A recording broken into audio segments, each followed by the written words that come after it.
Hi, I'm Brona and I've been asked to do a few videos for Parenting Week. And I thought, because Halloween is just around the corner, that we could combine the two and maybe make some healthy Halloween snacks for parents and kids to get into the kitchen and have some fun, maybe over midterm break. I'm going to make a mixture of sweet and savoury snacks, and you can choose which ones, if not all of them, that you want to make. So the first thing that I wanted to make was a frozen banana ghost, and that is melting actually in my kitchen, but it is just a banana dipped in white chocolate with coconut, desiccated coconut, and then you pop on some chocolate ice. So you take an underripe banana, because they're easier to work with, really, I find anyway, and you just peel it and cut it in half.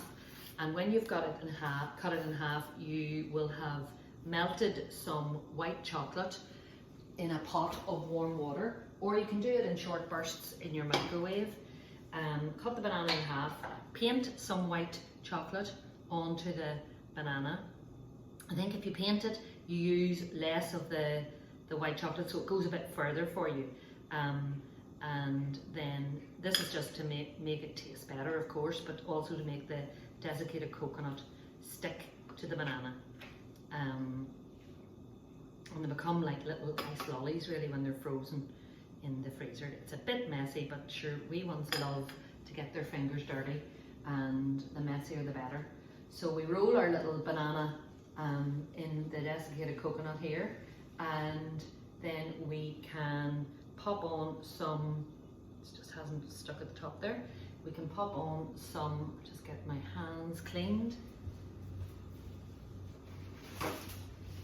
We can pop on some chocolate eyes and a mouth, maybe with a little bit more chocolate. So just to make them stick onto the banana, you just a little dot of the white chocolate onto the chocolate chips. Pop them onto the banana.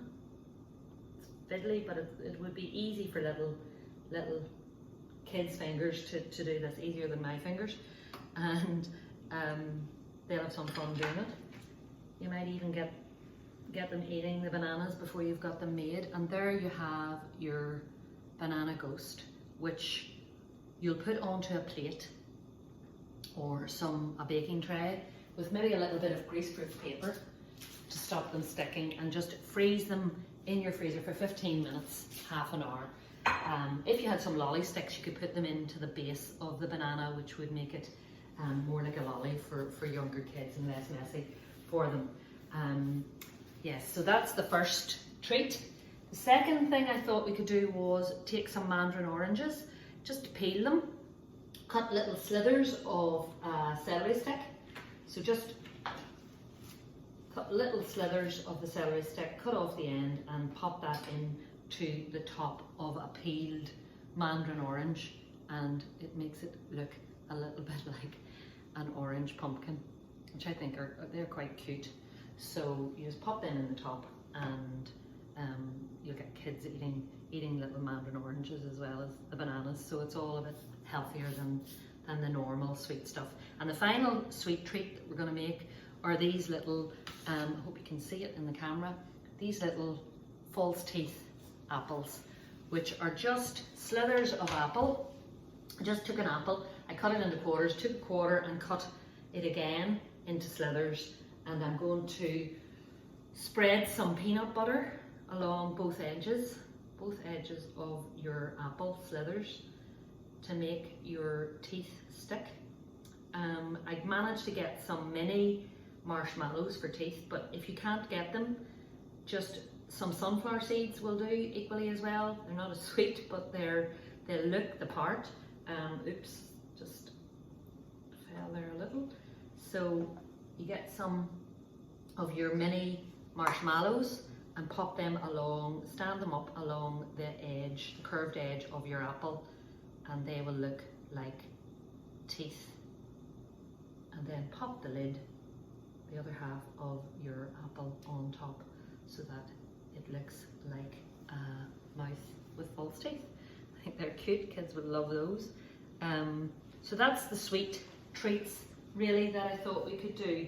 And then I thought we could move on to some savoury because, you know, as we know, we eat lots of sugar and sweets at Halloween, and that's fine, but it's just giving kids a balance, really, and offering them some savoury stuff in case they would prefer to, you know, they can mix it up a bit and they're not jumping off the ceiling really with all the sugar that they eat. So the first thing I thought we could do was maybe these little spider eggs, which are basically a hard-boiled egg, shop-bought hummus, which you just spread on top. I just left the egg yolk in for all the benefits of that, the nutrition of that.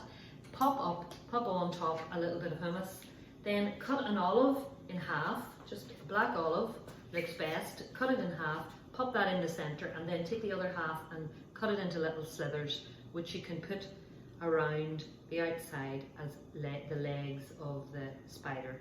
And you know, as they're doing this, kids will learn about, the younger kids will learn how to count properly, they'll learn how to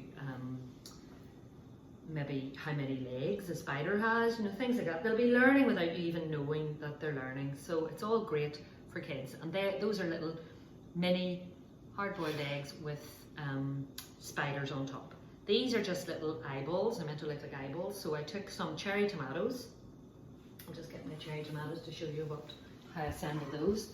I took some cherry tomatoes and halved them, put them on some kitchen roll to drain a little, and I took another olive and just made cut little rings from the olive, and that is going to go on top of another dollop of hummus to make them look like eyeballs, and that's your tomato eyeballs.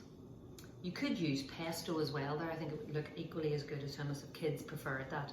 These are just little celery sticks, just a celery stick with peanut butter spread in the centre, and you take a little slither of an almond or even a blanched almond, a whole almond on top, and just stick that into the peanut butter, which you can't find, but peanut butter, here it is.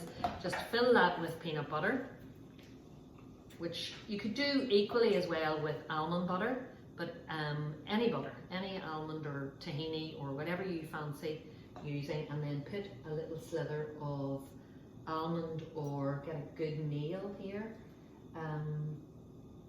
and place that on. I'll try one of the whole blanched almonds, see if it would stick. I probably need more peanut butter to make that stick actually at the top. And I took some red food colouring as well and just went around the top of the nail to make it look more gory really. But you may find little kids don't enjoy that, so maybe that's one for the older kids. And just paint that around the outside of the nail to make it look a little bit more scary. And you'll find, I suppose, that kids will lick their fingers constantly while they're doing this, which is great. They might even try to eat the celery before you've assembled it. So that's all good. If they're trying food while they're eating it, that's even better. And so there, I've made a selection of savoury snacks, or little hard-boiled egg, or celery finger sticks, our eyeballs, and the sweet treats were our frozen banana ghosts, our pumpkin oranges, and our false teeth, if you can see clearly there. So hopefully you can get some ideas of a few treats that you could do with the kids in the kitchen and have fun over Halloween. Okay.